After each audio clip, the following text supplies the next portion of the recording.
Guinea-Bissau in crisis. Another coup rocks West Africa. Who's next?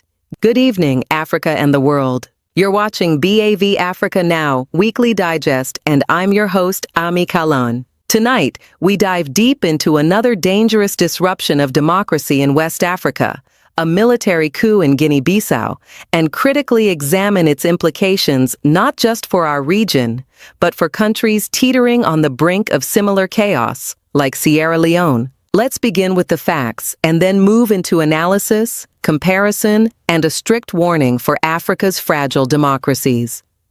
What happened in Guinea-Bissau? On Wednesday, November 26, 2025, just before final presidential election results were due, President Umaro Sissoco Embalo was arrested by his own presidential guard, headed by Brigadier General Denis Nkanha. The military then suspended all state institutions and declared a transitional government led by General Horta Inta, citing the need to prevent manipulated electoral results and national instability. ECOWAS and the African Union, AU, condemned the action, despite having previously monitored what they considered a peaceful vote.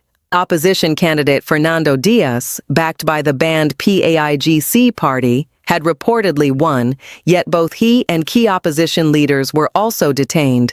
The military blocked borders, cut communications, and imposed curfews, textbook signs of a power seizure. A chorus of regional anger continues to ripple through West Africa over the disputed election in Guinea-Bissau. What happened in Guinea-Bissau is a sham and based on nothing, said Prime Minister of neighbouring Senegal, Ousmane Sonko, on Friday, amid calls to allow the election process to continue. It came a day after Major General Horta Inta was sworn in as Guinea-Bissau's transitional president, the military having toppled civilian leadership in a swift power grab before the results of last weekend's presidential election could be announced. The presidential contest pitted incumbent President Umaro Sissoco Embalo against Fernando Diaz, a 47-year-old relative political newcomer who claimed he was on track to win. Despite the criticism, the junta appeared to be taking steps to consolidate power, announcing on Friday new cabinet appointments. The coup reflects a pattern of instability in Guinea-Bissau, a notorious cocaine transport hub with a long history of military interventions in politics. In his first public appearance as leader on Thursday, Inta said the coup was necessary to stave off a plot by narco-traffickers to capture Guinean democracy. He has vowed to oversee a transition that would last 1 year. The opposition coalition backing Diaz has denounced the coup as an attempt by Embalo to prevent the proclamation of election results confirming his defeat. But the new government is headed by Embalo allies. Inta is close to Embalo, while new Prime Minister Elidio Vieira Te was the director of Embalo's presidential campaign and has also served as finance minister. Who is fooling who? Basically, what happened in Guinea-Bissau is quite disturbing to me, who believes in democracy. In fact, I feel more pained than the day I called Buhari to congratulate him when I lost the election as a sitting president. Because I've been quite particular about Guinea-Bissau. As a sitting president, then, Guinea-Bissau was in crisis. Started by about 2012. By 2011, we have to go physically. We worked with them and made sure that by 2014, 2013, elections were conducted. In fact, it was so bad the day that I learned that the military man went to the office of the Prime Minister and slapped the Prime Minister in the office. It was that bad. And what is happening is like we are going back to those dark days of Guinea-Bissau, where the military can do whatever they think they can do. It's totally not acceptable. The elections were done peacefully. We were in the field. I was a part of the West African Elders Forum. Normally, we are not co-observers, so we didn't deploy observation teams across, but we observed within Bissau, the capital, and the neighboring settlements. But during the meeting of all heads of observation missions, and they gave accounts of all the observers gave their account. Nobody gave something different. The elections were peaceful. Counting of results at the polling units peacefully done. The conduct of the electoral officials, the security, the party agents, the voters. It was a good election, and one expected the result to be announced. Then while they were collating the results, then they are finished collating results. You know, results are, for presidential election are collated at different levels. That's right. The 9 regions, results were ready. So they were collating them at the capital. And when they were almost through, and we were all waiting for the result to be announced, then Mbello announced that that's a coup. That they have taken over, they have arrested him. But from all indications, nobody arrested him. My conviction is that, and my charge to ECOWAS and AU is that they must announce that result. They have the results because AU and ECOWAS officials were at all the regions when the results were collated. They cannot change those results. They should tally all those results and announce. They cannot force the military out, but they must announce, let the world know who won that election. Let the world know who won that election. And they owe the world that responsibility. Similar thing happened in Cote d'Ivoire when I was the chair of the Authority of Heads of State and Government of ECOWAS. When in 2010 we had elections in Cote d'Ivoire, Gbagbo was the sitting president. At the first round, Gbagbo got 40-something% of the votes. Ouattara got 30-something% of the votes. And their law, you must get 50% of the votes plus 1 at least. Democracy is about majority. You must get a simple majority to be the president. So they have to go for a second round. And when they went for the second round, all those other candidates that lost now supported Ouattara. And Ouattara now got more votes than Gbagbo. And Gbagbo said he was not going, that he won the election. How can somebody who had something now come and defeat him? But that is a law. Then all the observers in the international community say Ouattara won the election. Then we ECOWAS say, well, you're our colleague, but you have to go. If the observers, everybody say, Ouattara won the election, Ouattara must be sworn in as the president of Cote d'Ivoire. I stood my ground as the chair of the Authority of Heads of State and Government of ECOWAS, and Ouattara was sworn in. So, the leadership of ECOWAS, luckily, Madabio was a former military man himself, so he should be courageous. Leadership of AU, they must be courageous. They must announce who won that election. I'm not saying they should mobilize soldiers to go and fight. No need to shed blood, but we must know. Because the results are there. They have the results. The AU, ECOWAS, they have the results. So we cannot be playing pranks. Nobody should call others fools. There's no way they remove a military coup. Military coup at the time they want to announce the result. How? And the president was the person who announced the coup. It doesn't happen anywhere. Well, you people are too young, so you didn't know what used to happen in Nigeria. We're a country that witnessed a series of coups before. So it doesn't happen. No, that's traditional. Because ECOWAS, though, if you follow the history of ECOWAS started when a number of West African countries had military leaders. But later on, when leaders now say that for your economy, ECOWAS is economic community, the emphasis was the economy. But for you to develop your economy, you must be politically stable. So protocols were changed, and we agree that in ECOWAS, we must not go back to military rule. We must not go back to military dictatorship. We must embrace democracy.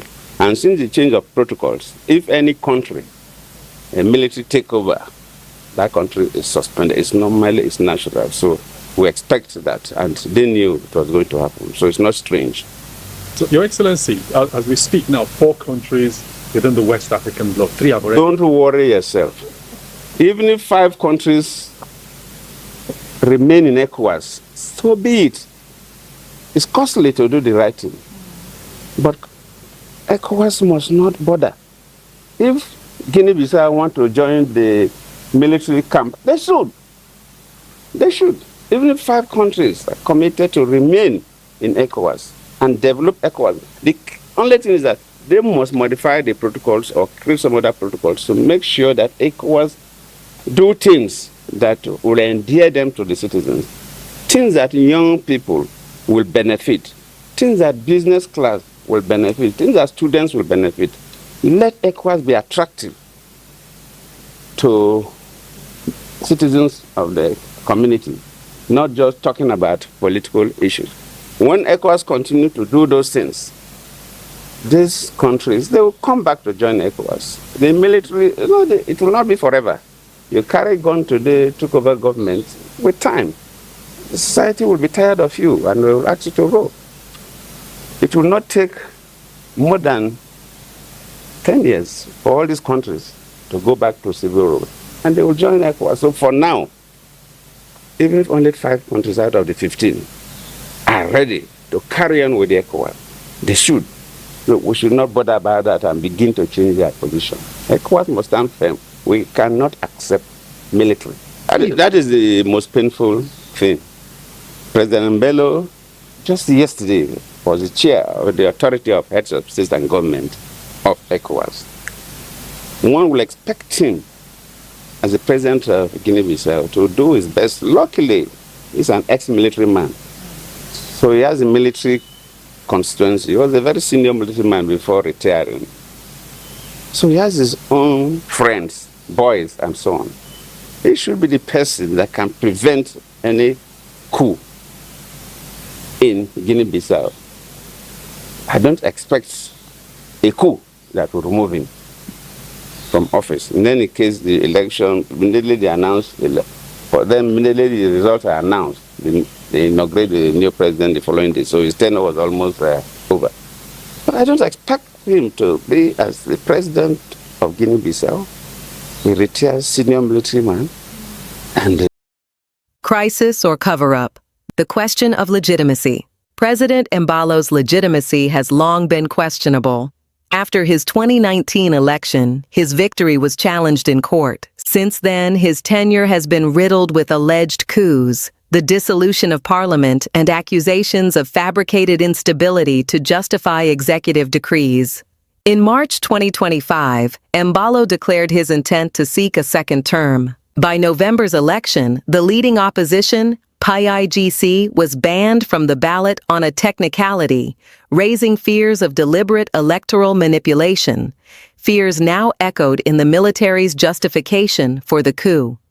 According to analysts from Al Jazeera, Control Risks, and Jeune Afrique, this was either a real coup against a rogue president or a staged power shuffle to solidify Embalo's return through a manufactured crisis. Either way, democracy was the casualty. The ECOWAS coup contagion, Africa at a crossroads. This is not an isolated case. Guinea-Bissau joins a disturbing club. Mali, 2020 and 2021, Guinea 2021, Burkina Faso, 2022, Niger, 2023, and now itself. These military takeovers are no longer rare exceptions. They are becoming regional trends, particularly in countries with weak institutions, contested election processes, overreaching presidents, regional bodies that fail to act early. ECOWAS, though vocal, is increasingly reactive and toothless, condemning coups only after they happen, and often reinstating military regimes after minimal concessions. The Alliance of Sahel States, AES, formed by Mali, Burkina Faso, and Niger after exiting ECOWAS, symbolizes a breakdown of regional unity and a move toward military-aligned sovereignty. A direct warning to Sierra Leone. The alarm bells are ringing.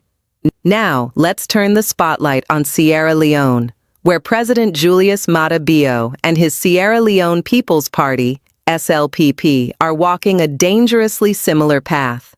Constitutional manipulation to centralize power. Election irregularities and parallel results, June 2023. Opposition suppression. APC boycott, arrests, surveillance. Parliamentary dysfunction and use of executive decrees. Alleged militarization of civilian space and politicization of state security forces. Growing youth discontent, economic hardship, and regional alienation. These are the exact ingredients that have triggered coups elsewhere in West Africa. Guinea-Bissau's case shows how institutional decay and power grabs, even when masked under legality, can quickly spiral into breakdowns. Sierra Leone must now heed the warning. When democratic channels are blocked, the military or opportunistic factions will fill the vacuum. The 2023 elections, deemed flawed by both the EU and Carter Center, were a missed opportunity to restore credibility. Instead, the tripartite committee tasked with electoral reform is itself facing collapse, as opposition voices like Amie Kallon warn of bias and political interference. Is Sierra Leone next? The answer depends on whether reform, dialogue, and constitutional restraint can prevail over ego, entrenchment, and impunity. The drug trade and the fragility factor. Guinea-Bissau's military cited ties between electoral manipulation and drug cartels. A plausible excuse or a real threat? Either way, narco-politics thrive in ungoverned spaces, and Guinea-Bissau has long been a hub for cocaine smuggling between Latin America and Europe. What happens when illegitimate governments, civilian or military, become dependent on illicit money flows? They become puppets of transnational crime, not servants of the people. African states like Guinea-Bissau, Mali, and even the Gambia face this risk, but Sierra Leone, too, has seen recent drug busts, allegations of corruption in customs, and external actors penetrating state systems. These are red flags. Left unchecked, they could merge with political instability to form a perfect storm. Forward-looking, what should be done? To prevent this contagion of coups and constitutional crises from spreading further. 1. Early and credible elections must be guaranteed, not postponed or engineered. 2. Opposition parties must be allowed to organize, campaign, and contest freely. 3. ECOWAS and AU must reform their crisis response playbook, from reactive condemnations to preventive enforcement of democratic norms. 4. Sierra Leone's tripartite committee must be insulated from executive influence, and its outcomes should be transparent, inclusive, and binding. 5. Civic education and media freedom must be protected to restore public trust. 6. Security forces should be depoliticized and subordinated fully to civilian constitutional oversight. This is no longer just about coups, it's about constitutional decay, regional paralysis, and a dangerous appetite for shortcuts to power. The coup in Guinea-Bissau may feel distant, but its tremors are already being felt in Freetown, Conakry, Banjul, and beyond. Africa stands at a crossroad between the rule of law and the rule of force. The choice is ours, but the consequences will be shared. Who's behind the curtain? The role of foreign powers in Africa's coups and constitutional chaos. Let's be honest, external actors, be they former colonial powers, new economic partners, or shadowy transnational networks, have never truly left Africa's political theater. Their roles have simply changed, from governors and generals to bankrollers, influencers, and strategic enablers. In Guinea-Bissau, a country long influenced by Portugal, it is no secret that foreign intelligence services, security consultants, and even narcotics enforcement agencies have played quiet but consequential roles.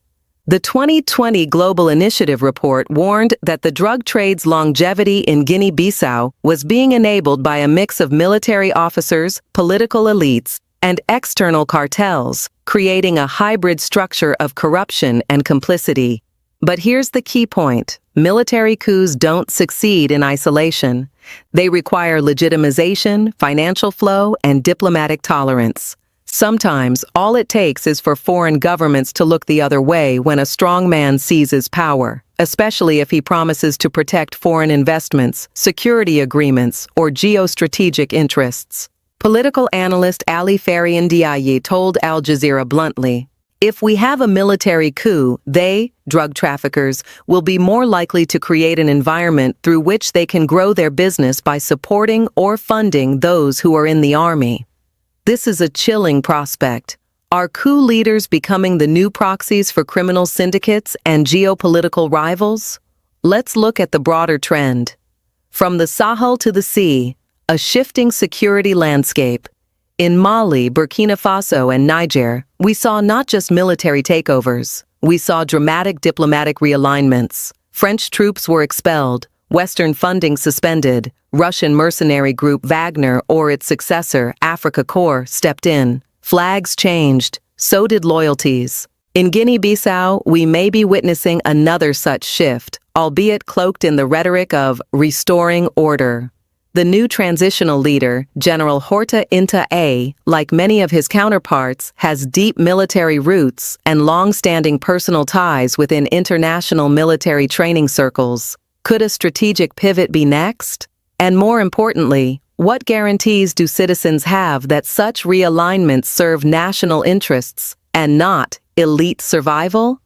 Sierra Leone must be vigilant. The external risk is real. Now, let's apply this lens to Sierra Leone, who is quietly observing, or quietly enabling, the erosion of its democratic institutions.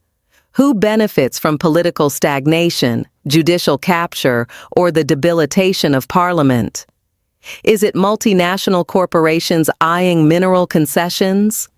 Is it foreign powers testing influence in a country with geostrategic Atlantic access? Is it even international partners who, out of fear of instability, choose to embrace strongmen over the messiness of democracy? We must ask these hard questions. Sierra Leone's democratic survival cannot depend solely on internal actors. Civil society, opposition parties, the media, they all matter. But so too does how the international community responds to creeping authoritarianism.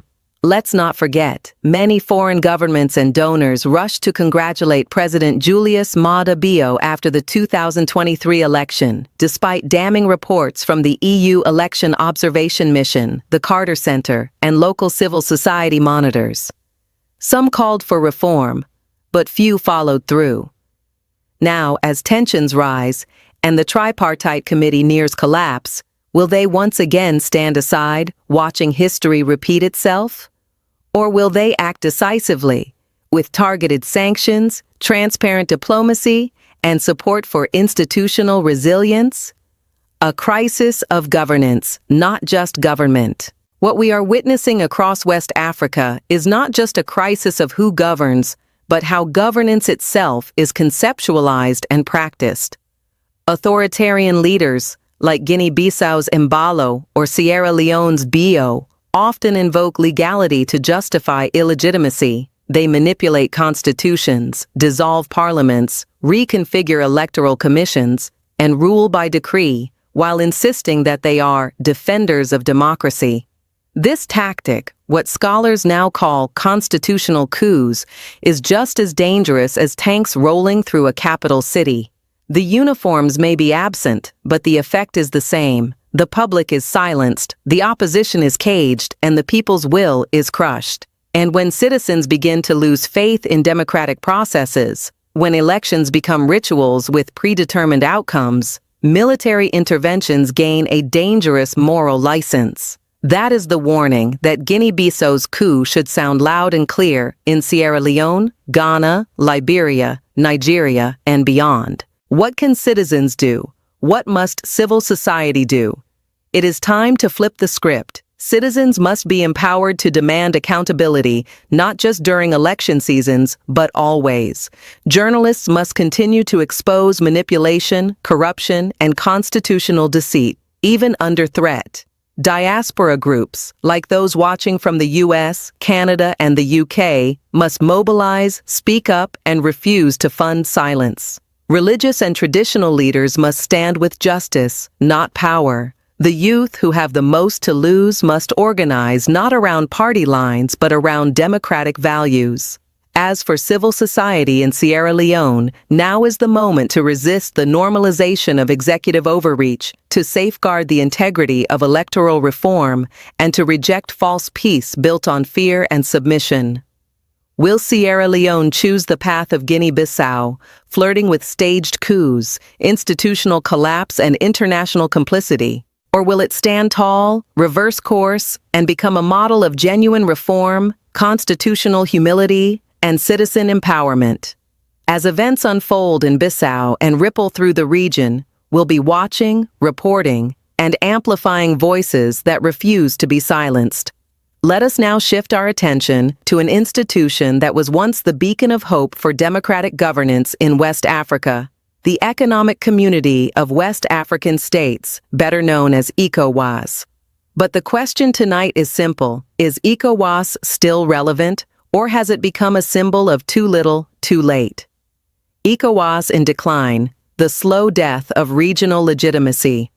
At its inception in 1975, ECOWAS was envisioned as a regional economic and political union committed to peace, integration, and democratic consolidation. For decades, it proudly intervened in civil conflicts, mediated electoral crises, and suspended or sanctioned military regimes. But in recent years, the institution has looked tired, divided, and reactionary. Let's take a quick look at the pattern. Mali, 2020 and 2021, ECOWAS condemned the coup, imposed sanctions, and later lifted them without meaningful reforms. Guinea, 2021, coup leader Colonel Doumbouya remains in power. ECOWAS condemned it, sent envoys, and then silence. Burkina Faso, 2022. Same playbook, military takeover, ECOWAS threats, later quiet acceptance. Niger, 2023. Perhaps the strongest language yet from ECOWAS, even threatening military intervention. But it never happened. Instead, Niger left ECOWAS and joined the Alliance of Sahel States, AES. Now, Guinea-Bissau has joined the list. ECOWAS releases statements, flies in mediators, and then retreats. Coups are no longer deterred by ECOWAS, they are merely managed. This shift from preventive diplomacy to post-crisis containment is what emboldens rogue regimes across the region. The core problem: ECOWAS cannot police what it tolerates. Let's be clear. Coups do not begin with gunshots. They begin with presidents who tamper with constitutions, electoral commissions that lack independence, opposition parties denied access to ballots, judiciaries that become rubber stamps, parliaments dissolved on technicalities, media blackouts and militarized policing. And ECOWAS has too often looked the other way during these early warning signs. By the time tanks are in the streets, it's already too late. Take Sierra Leone again, for example. Despite the EU EOM's findings of serious flaws in the 2023 elections, and despite local observers' warning of ballot discrepancies, ECOWAS congratulated President Bio and sent no strong message about electoral reform until public trust had already collapsed. Even now, as the tripartite committee hangs by a thread, ECOWAS's silence is deafening. You cannot claim to defend democracy when you refuse to challenge constitutional abuse and institutional sabotage. That is the paradox and failure of ECOWAS today. The splintering of West Africa, the rise of the Alliance of Sahel States. What happens when regional institutions fail? New alliances form. In January 2024, military-led governments in Mali, Burkina Faso, and Niger announced their exit from ECOWAS and the formation of the Alliance of Sahel States, AES, a security-focused bloc that rejects what it calls the hypocrisy of Western-backed regional governance. This is a geopolitical earthquake. 3 founding members of ECOWAS, rich in resources, strategic in location, and pivotal in regional security, have essentially declared that they no longer trust the regional order, and more could follow. If Guinea-Bissau's military regime feels tolerated or indirectly legitimized, it too may join the AES, deepening the north-south fault line in West Africa. Meanwhile, civilian governments like Sierra Leone, Ghana, and Nigeria face growing internal unrest and external disillusionment. So we must ask, what does West Africa look like in 2030 if ECOWAS disintegrates? Who fills the vacuum? China, Russia, the Gulf states, or unaccountable military regimes with private militias? The path forward, reforming ECOWAS or replacing it. If ECOWAS is to survive, let alone lead, it must evolve. Here are 4 urgent reforms the bloc must implement. 1. Early warning mechanism for constitutional abuse. ECOWAS must no longer wait for coups. It should develop a pre-coup monitoring framework, identifying countries where presidents are overreaching or where elections are losing credibility. Sierra Leone, Guinea, and Togo should all be on that radar. 2. Sanction leaders, not citizens. Blanket sanctions hurt populations, not coup plotters. ECOWAS must adopt targeted sanctions, travel bans, asset freezes, and visa restrictions on leaders who tamper with institutions. 3. Empower an independent electoral audit unit. After every disputed election, ECOWAS must send in forensic auditors, not just observer teams. Their findings must be binding. 4. Rebuild trust with civil society. ECOWAS must stop treating civil society as an afterthought. It must create a citizens' advisory forum to consult grassroots voices from all member states, especially youth and women. Only with courageous reform and proactive enforcement can ECOWAS reclaim its legitimacy. Otherwise, it will become a ceremonial body in a region ruled by might over mandate. And so, West Africa sits at a precipice. In Guinea-Bissau, the dust may settle, but the seeds of instability are far from buried. In Sierra Leone, the fuse has been lit. Constitutional overreach, electoral mistrust, economic hardship, and elite impunity, all simmering beneath the surface. In ECOWAS, the clock is ticking. Reform or become irrelevant. And in the streets, from Bissau to Freetown, from Ouagadougou to Monrovia, the people are watching, waiting, and slowly, quietly, losing faith. But the story does not have to end in disillusionment. There is still time to reverse the tide, reclaim the promise of democracy, and rebuild a West Africa of legitimacy, integrity, and inclusion. Let's go deeper, because if ECOWAS is losing its grip on regional democracy, and if national courts are increasingly co-opted or compromised by sitting presidents, then the question arises, who will safeguard the Constitution when those sworn to defend it become its violators? The case for a regional constitutional court in West Africa. Imagine this: a neutral, independent judicial body composed of distinguished jurists from across the ECOWAS region with the mandate and authority to adjudicate constitutional crises across member states, review electoral disputes and recommend binding remedies, block term limit manipulations and illegal amendments, investigate and sanction executive overreach, serve as a firewall against unconstitutional power grabs. This is not fantasy. It is legal innovation, and some scholars, activists, and African think tanks are already advocating for it. The African Peer Review Mechanism, APRM, and the Center for Human Rights at the University of Pretoria have argued that the African Union and regional blocs must begin delegating constitutional oversight to supranational courts, especially in fragile democracies where domestic checks and balances have collapsed. And let's be frank, Guinea-Bissau, Sierra Leone, Guinea, and Togo are not isolated cases. They reflect a broader reality in which supreme courts are politically appointed, parliaments are dominated by ruling parties, Electoral commissions are partisan. Constitutional interpretations are bent to favor incumbents. In such environments, the rule of law becomes the rule of power, and judicial capture ensures there is no legal recourse left. Lessons from the East African Court of Justice and the ECJ. Now, West Africa wouldn't be the first to try this. The East African Court of Justice, EACJ, has already established itself as an international legal body capable of resolving disputes between member states and interpreting regional treaties. It may not have the sharpest enforcement teeth, but it has issued rulings on matters of human rights, election law, and abuse of power.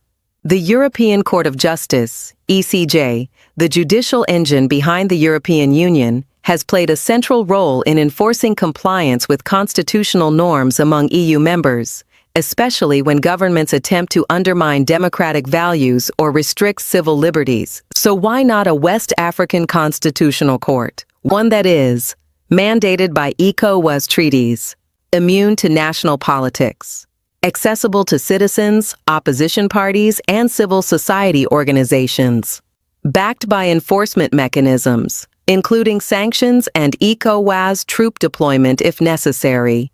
Yes, it would require political will. Yes, it would face resistance from presidents who benefit from weak oversight. But that's exactly why it's necessary. Because we are witnessing a systematic pattern. 1. Presidents seek second or third terms by amending constitutions. 2. They compromise domestic courts to validate their actions. 3.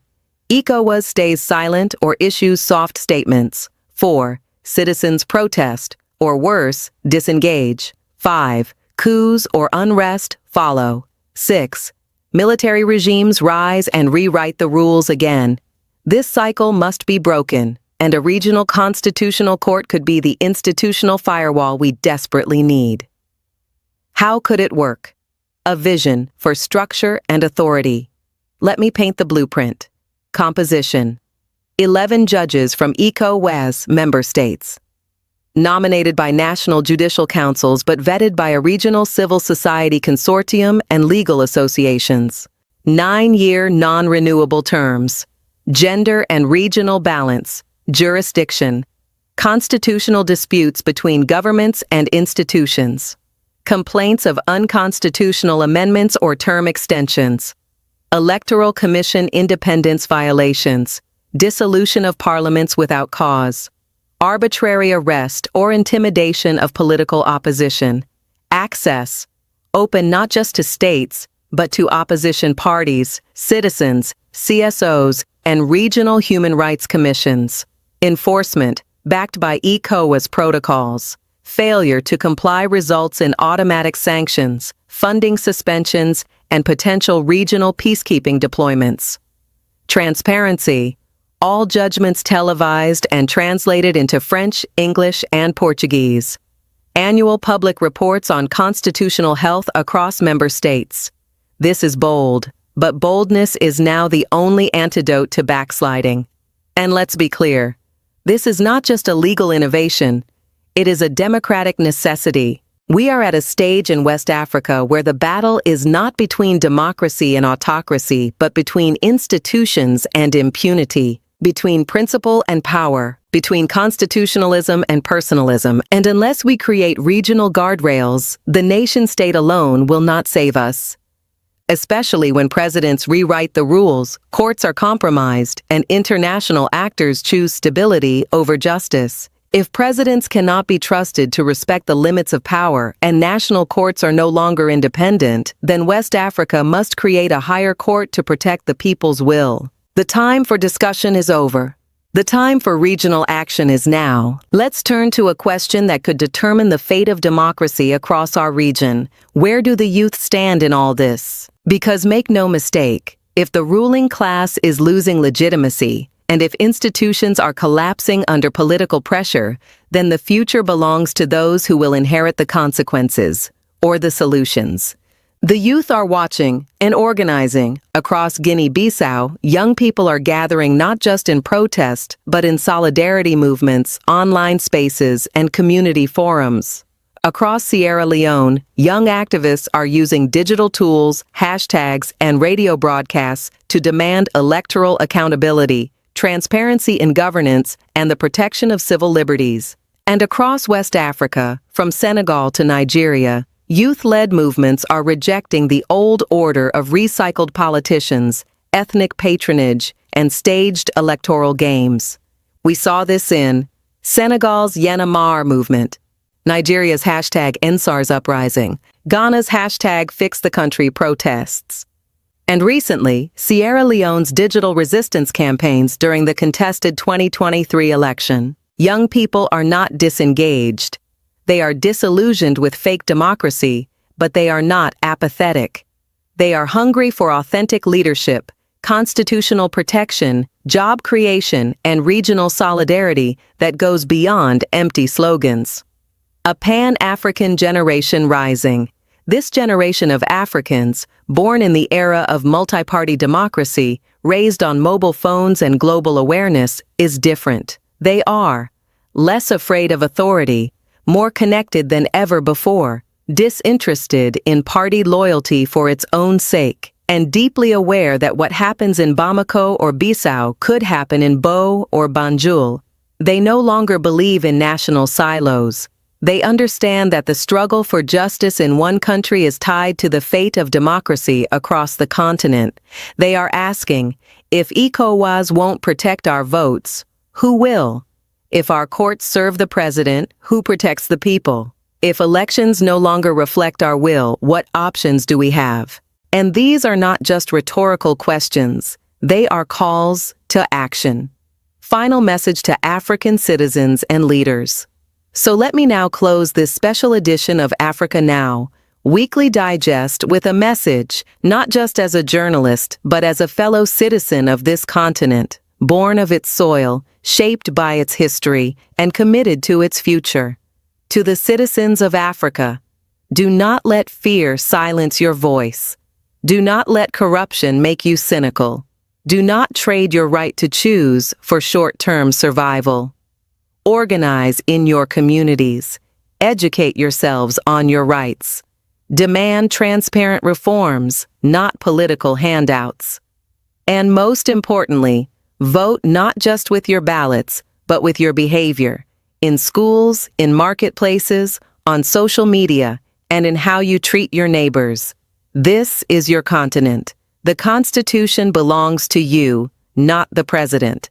The power belongs to the people, not the palace. To the leaders of Africa, you were not elected to rule, you were elected to serve. Stop using constitutions as weapons of power and start using them as blueprints for justice. Step aside when your time is done. Create institutions that outlive your term, not just feed your ambition. Engage in genuine dialogue with the opposition. Empower civil society and let the courts breathe. And remember this, history may forget your speeches, but it will never forget your legacy. What will yours be? Key takeaways from this week's digest. 1. Guinea-Bissau's coup is a warning sign of how electoral manipulation and constitutional abuse can lead to military intervention. 2. Sierra Leone is showing many of the same red flags: institutional decay, electoral mistrust, and executive dominance. 3. ECOWAS is failing to proactively defend democracy and must evolve or face irrelevance. 4. A regional constitutional court may be the necessary innovation to protect democracy across fragile states. 5. Africa's youth are not silent. They are watching, organizing, and ready to lead. 6. The future of democracy in Africa depends not just on elections, but on institutions, accountability, and regional solidarity. This has been one of the most critical editions of BAV Africa Now, Weekly Digest, and I thank you for staying with us. Let the events of this week, in Bissau, in Freetown, and across West Africa, not just inform you, but ignite something in you. We are not helpless, we are not voiceless, and we are not alone. Drop your thoughts in the comments section. Don't forget to subscribe, like, and click the notification bell to stay bold with us every week. Because the future of Africa is not just something we inherit, it's something we fight for. I'm Amie Kallon, reporting from the Bold African Voice, BAV Newsroom. Until next time, stay bold, stay vigilant, and never stop demanding better. Africa, the future is ours, but only if we fight for it.